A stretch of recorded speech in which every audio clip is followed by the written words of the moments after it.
Caspar on the 23rd of May 2025.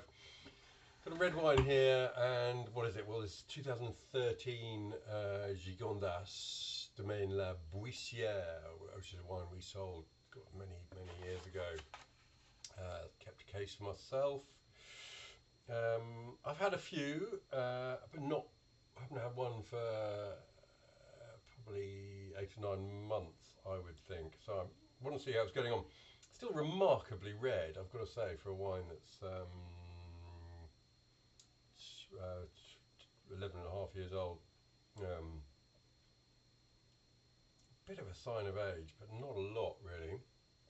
It's medium deep, I would say. No, it's deep. Let's call it deep.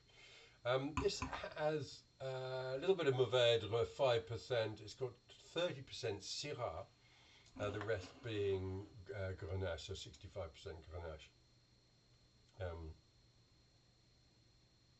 And what I noticed about the nose is what I've noticed before is that it's got a very savoury character to it. This wine, it's quite strict. It hasn't got a sort of southern Rhône ebullience and breadth to it. It's rather more controlled and reserved.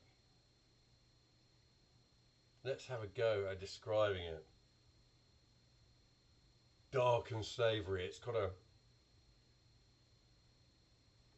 distinct pepper note, perhaps even white pepper, but I guess is a Syrah. But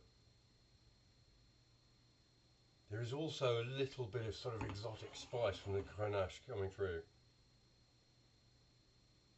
A dry earth, a sort of a dried soil note, not really sandy. There's also a very interesting other note. It reminds me of lovage, actually, which is a fairly extraordinary thing to smell, but it's the herbal component in these aromas. Yeah, distinct lovage note, which I've not noticed, I must say, in the other bottles I've tasted. This is a fairly typical 14.5% alcohol, and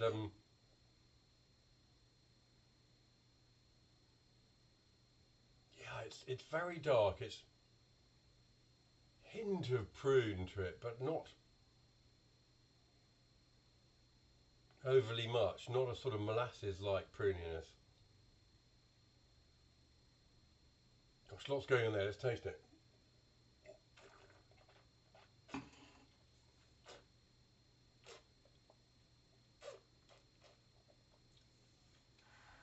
It's a wine of controlled power. It's a wine of control, actually. It's you kind of expect Grenache to have a sort of breadth and a joie de vivre, a sort of sun-drenched character, and this doesn't really. It's dark.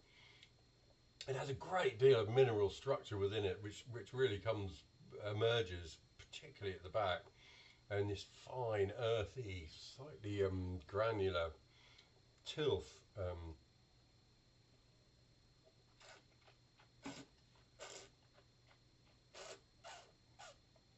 It's got a lot of piquancy going on in the structure as well.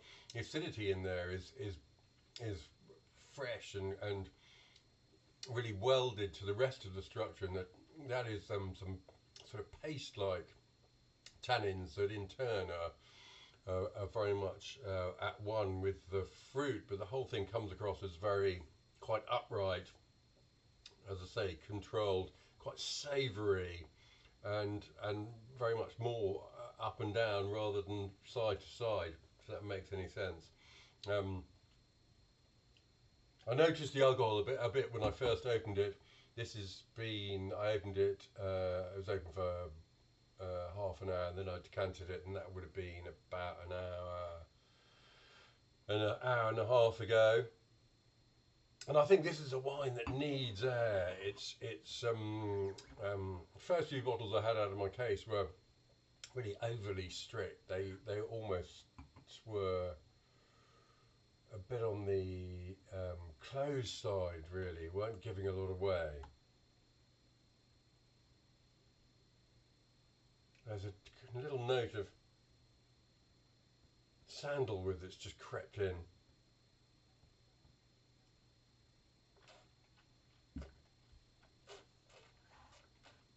There's fluid within the structure, fluidity of dark fruit.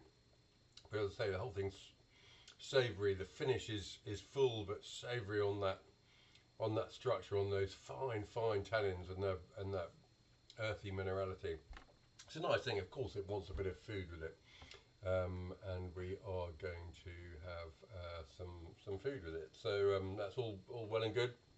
It's this is by far the readiest bottle. So 2013 Bouïssière, I would say, starting to drink now, and no hurry to keep it for 5 years or more, I would imagine. I am not sure what the professional tasters have said about it, as it were, but yeah, that's my view.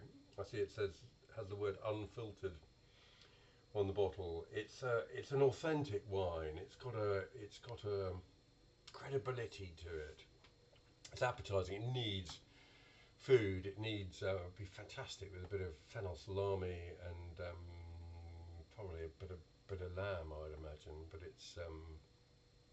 it's more cerebral than some Gigondas and some Grenache-based wines. It's got a bit more within the structure, and that savoury quality perhaps elevates it into a more thoughtful plane. But yeah, that's been 2013 Gigondas from Domaine la Bouïssière in the southern Rhône. It's interesting wine. I'm enjoying it.